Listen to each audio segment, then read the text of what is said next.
Hello tout le monde, ici Azael pour une petite vidéo sur Kill Team et la boîte de démarrage pour l'armée tyrannide. Donc j'espère que ça va.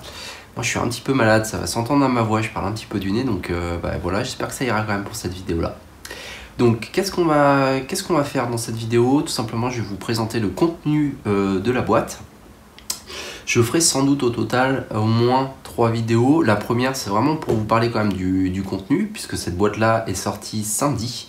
Voilà, et c'était l'occasion de vous parler un petit peu de ce qu'on y trouve. La seconde vidéo va vous parler un peu plus des tyrannides dans Kill Team, mon avis, ma review un petit peu à chaud, puisque j'ai fait déjà quelques parties. Je vais continuer toute la semaine prochaine, et notamment avec les nouvelles tactiques qu'on trouve dans cette boîte-ci. Et la troisième, ça sera tout simplement pour vous parler des kill zones. Les kill zones, ce sont les boîtes qui sont vendues pour faire en fait une table de jeu dans laquelle vous allez trouver un plateau et tous les décors qu'il faut pour pouvoir vous faire un plateau de jeu Kill Team. Sachant que j'ai acheté celle qui est sortie samedi en même temps que les tyrannides, ça sera l'occasion de vous faire un petit peu une review dessus parce que je trouve que ce sont des boîtes qui ont un super rapport qualité-prix. Voilà.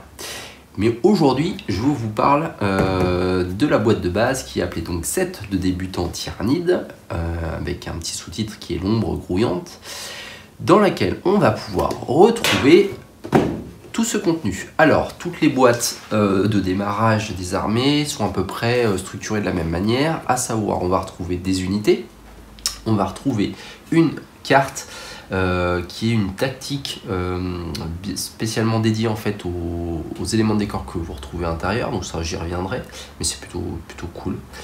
Ensuite, on va retrouver tout un set de tactiques spécialement pour l'armée, à savoir que vous retrouvez les 6 que l'on a dans le livre de règles, et un certain nombre supplémentaires uniques qui sont uniquement disponibles dans ces boîtes là.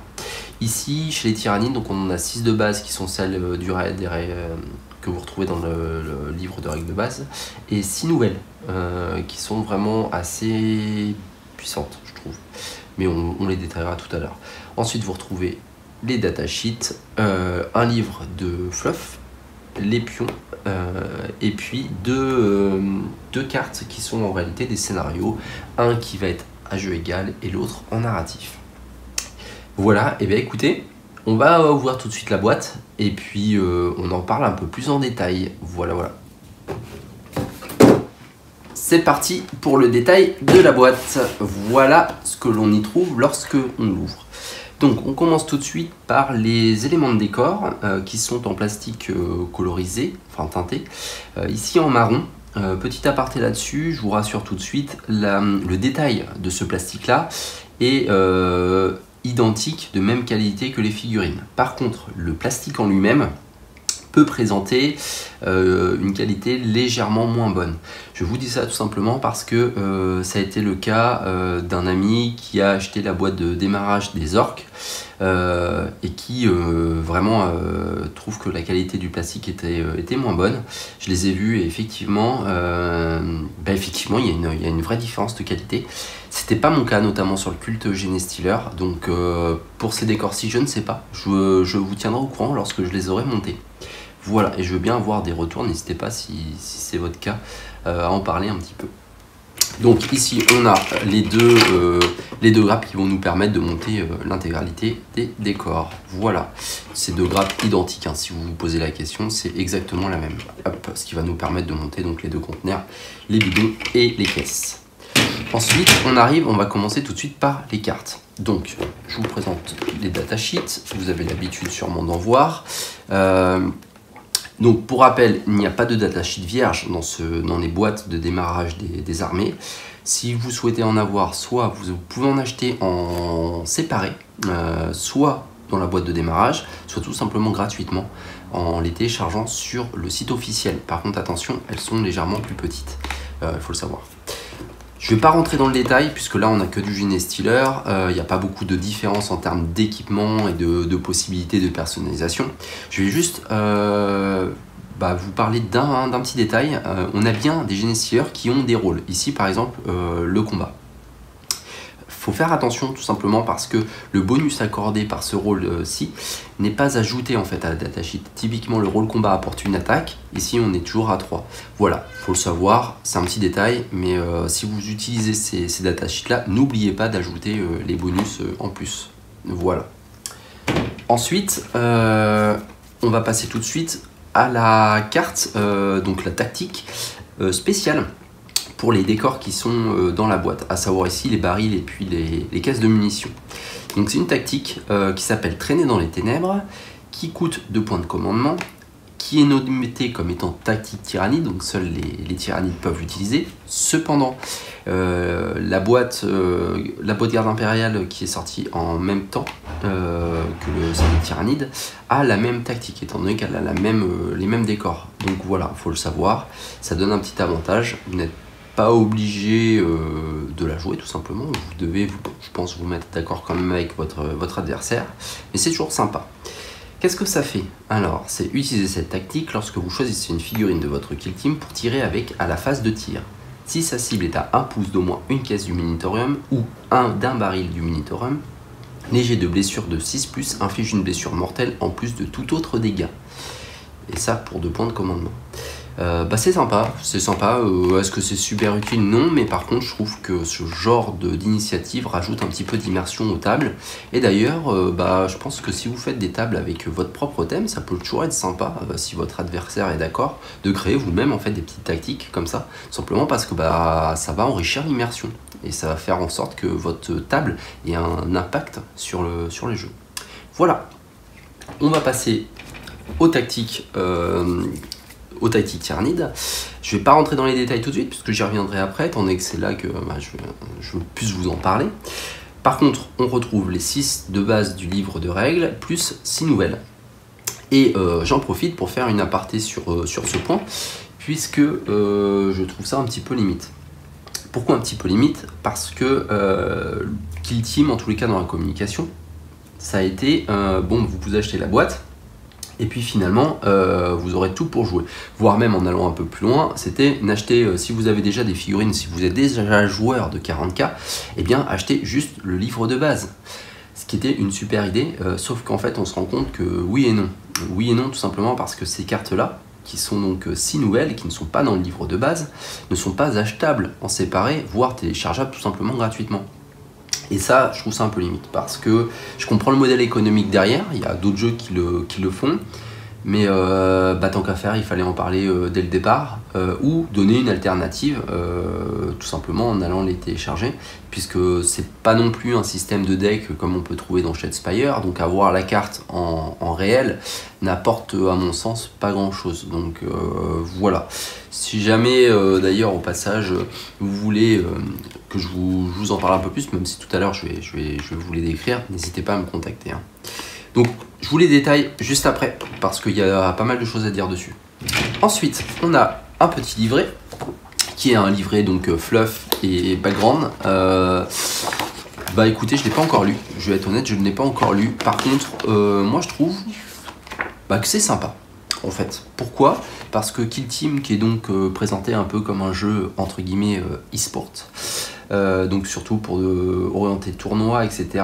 Trouver du fluff à l'intérieur, c'est toujours cool parce que ça rajoute encore une fois, même la personne qui arrive dans l'univers de Warhammer 40 000 par ce biais-là, et je pense qu'il y en a beaucoup pour lequel ça sera le cas, ou en tous les cas qui vont s'y remettre, et tout de suite on leur met un pied dans le background, dans le fluff. Et ça, moi je trouve ça super cool. Pareil, si vous voulez créer votre propre kill team, c'est toujours intéressant. J'ai lu celui par exemple des cultes Genestealer et c'est vrai que ça donne tout de suite des idées, puisque pour rappel, l'objectif quand même d'une kill team, c'est qu'il y a très peu de figurines, donc chaque figurine est un peu unique, a un peu sa propre histoire, et voilà. Donc c'est l'occasion pour ceux qui aiment le fluff, en tous les cas, voilà. Ça c'est pareil, étant donné le peu de fluff, ça aurait été bien de pouvoir le retrouver peut-être d'une autre manière. Je sais pas comment encore, mais disons que pour les amoureux du fluff, acheter une boîte de démarrage pour avoir du fluff, c'est un peu dommage. Par contre, très chouette d'avoir ça dans les boîtes. Ensuite, on a les jetons donc, qui sont à l'effigie de votre armée, donc ici les tyrannides. Ça pour le coup, pareil, c'est pas forcément obligatoire, mais bon, c'est toujours sympa de les avoir. Moi j'aime bien avoir ces petits types de goodies entre guillemets qui sont à l'effigie de l'armée, voilà. J'aime bien, donc je suis plutôt content. Enfin, on va avoir, hop, ici, le livre qui va permettre de construire et les figurines et les éléments de décor. À l'intérieur, vous avez les datasheets. Attention, c'est les datasheets de 40K, pas de Kill Team. Il y a des différences, donc ne les prenez pas pour jouer, sinon vous risquez d'avoir quelques soucis. Ensuite, on y vient au scénario. Alors, je ne suis pas sûr que ce soit le cas pour toutes les boîtes, mais je crois que ça l'est, donc si c'est faux, n'hésitez pas à me le dire. On a à chaque fois deux scénarios différents. L'un est pour le jeu narratif et l'autre pour le jeu égal. Et bah c'est pas mal, tout simplement parce que ça rajoute un petit peu plus de possibilités de jeu derrière, donc ça c'est plutôt sympa. Vous remarquerez qu'en fait le narratif c'est vraiment toujours 1 contre 1, alors que le jeu égal a toujours la version 1 contre 1 ou à 3 ou 4 joueurs. Et ça, c'est plutôt chouette aussi. Voilà, vous remarquerez que sur ce scénario-là, il y a très peu d'éléments de décor qui sont posés sur la table. Donc c'est assez intéressant de voir ça, sachant que d'un point de vue balance, je pense que je testerai ce scénario-là, mais d'un point de vue balance, le joueur qui a cette zone de déploiement-là, il est pas mal, hein, parce qu'il a déjà de quoi cacher ses unités. Alors que le joueur qui commence ici va potentiellement bien pouvoir se prendre la foudre. Donc voilà. Je vais pas trop vous détailler ces scénarios-là. Après, n'hésitez pas à me le demander. Auquel cas, bah, pourquoi pas, je ferai un petit point. Voire même un petit point sur tous les scénarios qui existent jusqu'à présent. Au passage, alors le jeu égal, j'ai vu des joueurs qui se posaient la question, est-ce que finalement les scénarios étaient faits vraiment pour faire des tournois ou pas? La réponse est non, je ne pense pas. Pourquoi? Parce qu'il y a des scénarios qui sont vraiment unbalanced, donc en jeu égal, hein, je précise, pas narratif. Typiquement, il y en a un qui demande en fait à être le premier à sortir par un bord de table, prier pour ne pas jouer contre des arlequins. Tout simplement parce qu'ils avancent, ils chargent à 3d6 pouces et ils vont bien plus vite que n'importe quelle autre armée. Et donc c'est pas vraiment, pour le coup, c'est pas vraiment balance quoi. Voilà, c'est quasiment auto-win même, je dirais presque. Donc il va falloir voir, c'est pareil, il va falloir un petit peu voir comment les scénarios vont évoluer pour les tournois, quels sont ceux qui seront dans les listes, dans les tournois. Et puis voilà. Ensuite, on a le petit sachet de socle, ça je vous passe, hein, vous connaissez. Et puis on arrive aux figurines qui sont donc les mêmes grappes que celles que vous pouviez trouver auparavant, sauf qu'elles sont colorées. Ici, on a du bleach bone en termes de teinte. Voilà. Sinon, aucun détail. Je connais bien pour le coup ces grappes-là, parce que j'en ai monté pas mal, des Genie Stealer. Ça m'a l'air d'être en termes de qualité toujours équivalent. Voilà. Le seul peut-être bémol entre guillemets, mais je me rappelle plus si c'est le cas ou pas.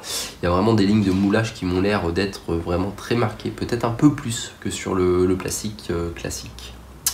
Et voilà pour le contenu de la boîte, qui peut vous permettre d'ailleurs de faire une boîte un peu de rangement par la suite. Hop, on va finir par les cartes de tactique. Donc, comme je vous l'ai dit, étant donné que je prévois une autre vidéo pour parler en détail des tyrannides, je ne vais pas rentrer dans les détails de chacune des tactiques, ce qu'on peut faire, quels sont les combos, etc. Je vais un peu survoler tout ça. Et d'ailleurs, je ne vais pas vous parler des 6 tactiques de base qu'on peut avoir et qu'on peut voir dans le livre de règles, pour vous présenter surtout les 6 nouvelles et vous en parler. Voilà. On va commencer par la première. Donc pour rappel, hein, mon avis là-dessus, c'est que ces cartes-là ont un gros impact sur la manière de jouer Tyrannide. Et on va voir tout de suite, on va le découvrir tout de suite. Donc la première, c'est un plan d'attaque. Utilisez cette tactique avant d'effectuer un jet de trauma pour une figurine ennemie réduite à 0 point de vie par une figurine de votre kill team à la phase de combat. Appliquez un modificateur de +2 au jet de trauma. Le tout pour 2 points de commandement. Et ben voilà, on rentre dans le vif du sujet, c'est très très fort. Donc attention, donc ça c'est pour la phase de combat uniquement, donc ça ne s'applique pas au tir. Par contre, tout simplement, ça vous permet de sniper entre guillemets un adversaire. Pourquoi? Donc le jet de trauma, pour ceux qui ne sont pas encore trop rentrés dans les règles de Kill Team, c'est tout simplement parce que lorsque vous avez une figurine qui tombe à 0 point de vie, elle n'est pas morte automatiquement. Il va falloir faire un jet qu'on appelle le jet donc, de trauma. Ça c'est tout bête, on lance un D6 et sur 1, 2 ou 3, elle survit mais elle a une blessure légère qui modifiera vos jets et qui vous donnera un malus de -1 en gros pour chaque blessure que vous avez sur votre figurine, sachant qu'une figurine ne peut avoir que 3 blessures en même temps. Et sur 4, 5 ou 6, elle meurt. Donc là en fait, ce qu'on est en train de dire, c'est que vous allez infliger un modificateur à votre jet de +2. C'est-à-dire que si vous ne faites pas un 1, eh bien elle est morte. Pour 2 points de commandement. C'est très très très fort. Ça permet de mettre hors de combat quasiment ce que vous souhaitez. Donc voilà, pour moi ça c'est très puissant, ça fait énormément, ça a un très très fort impact, ça vous permet en fait de faire des moves qui sont peut-être un petit peu dangereux, mais avec ça de sécuriser en fait l'agression que vous avez portée, le move que vous avez fait, ça vous permet de le sécuriser. Donc puisque là on réduit drastiquement l'aléatoire pour le coup. Voilà, je vais pas encore une fois trop rentrer dans les détails de tout ce qu'on peut faire avec, mais c'est plutôt cool. Bond de Predator, alors ça j'adore, je vous le tease, j'adore. Bond de Predator, ça fait utiliser cette tactique avant d'effectuer un jet de charge pour une figurine de votre kill team. Traitez cette figurine comme si elle avait le mot-clé vol lorsque vous résolvez son mouvement de charge. Ça coûte 1 point. C'est terrible, terrible. Pourquoi? Parce qu'en fait, et je pense que ça c'est typiquement le genre de choses qui pourrait voir des Genestealers ou un Lictor sur la table. Pourquoi? Parce que ça nous permet de faire un move safe et qui va être plus dur en fait à lire par votre adversaire. Tout simplement parce que si jamais votre figurine elle est derrière un décor, donc vous n'êtes pas en ligne de vue de votre adversaire, vous pouvez donc quand même déclarer une charge, vous ne pouvez pas vous prendre de tir de contre-charge, et grâce au mot-clé vol, vous allez passer par-dessus l'élément de décor, et donc finalement, une charge qui aurait été très compliquée à pied, va être très très simple, ou beaucoup plus simple en tous les cas, grâce à ça. Encore une fois, je ne veux pas rentrer dans les détails, je vous ai dit qu'on ne va pas parler de combo, mais ne serait-ce que ces deux cartes là, ces deux tactiques là, ça vous permet là de faire une espèce de missile tyrannide et d'aller sniper à peu près ce que vous voulez, tant que ce que vous envoyez c'est du Genestealer, Lictor, voire guerrier CAC. Voilà, mais on y reviendra, mais en tous les cas ça c'est très très fort, ça permet de faire des moves qui sont plus difficilement lisibles en tous les cas par votre adversaire. Ensuite, annihilation aveugle. Utilisez cette tactique après qu'une figurine de votre kill team a tiré à la phase de tir. Vous pouvez aussitôt tirer une fois de plus avec cette figurine. Cette tactique coûte 1 point de commandement à utiliser ou 2 points de commandement si elle est utilisée sur un tyrannide warrior. Donc, concrètement, ça veut dire que qu'en fait, ça va être très rentable sur, par exemple, un Therma avec Dévoreur qui a donc 3 attaques. Un peu moins sur du dévoreur sur un guerrier, simplement parce que ça va coûter un petit peu cher. Cependant, si vous avez une arme lourde sur votre... lourde, on s'entend, sur votre guerrier tyrannide, encore une fois, je rentrerai plus dans les détails dans l'autre vidéo, ça peut devenir intéressant, puisqu'il y a d'autres petits combos à aller chercher et à faire, notamment en donnant certains rôles à votre tyrannide qui a une arme notamment de force 8 par exemple, et du coup ça permet en fait de rentrer complètement en adéquation avec ça, et du coup ça peut être rentable. Donc pas utiliser sur n'importe quoi, c'est plutôt très sympa parce que encore une fois genre sur du dévoreur qui fait du 3 tirs ou même voilà, c'est plutôt très sympa. Ensuite, héritage d'Imgarl. Utilisez cette tactique lorsque vous choisissez un Genestealer de votre kill team pour combattre à la phase de combat. Relancez les jets de blessure pour cette figurine jusqu'à la fin de la phase. Alors c'est pas mal, donc ça a posé quand vous choisissez tout de suite votre figurine, donc c'est que Genestealer, ça ne coûte qu'1 point de commandement. Et pour ça, c'est vraiment pas mal, voilà, parce que Ça permet de, encore une fois, sécuriser du kill parce que c'est quand même 3 attaques sur un Genestealer lambda, c'est-à-dire qu'il n'a aucun rôle. Pour un point de commandement, ça permet quand même d'être assez safe sur ce que ça fait, et puis ça permet toujours une relance en fonction de comment le Genestealer est équipé. Ça peut peut-être faire un petit 6 qui va faire passer votre PA d'attaque à -4. Hein. Donc non, c'est sympa. C'est sympa et surtout ça coûte pas cher, donc toujours utile. Enfin, régénération rapide. Ah non, excusez-moi, il en reste 2 quand même. Régénération rapide. Utilisez cette tactique lorsqu'une figurine de votre kill team est mise hors de combat. Jetez un D6. Sur 4+, cette figurine est traitée à la place comme ayant subi une blessure légère. Pour 2 points de commandement. Alors, c'est bien d'avoir cette carte-là en main, enfin d'avoir cette possibilité-là. Cependant, c'est normal que ça coûte 2 points de commandement, puisque c'est très fort, hein, ça va vous permettre quand même de faire revenir une figurine sur la table.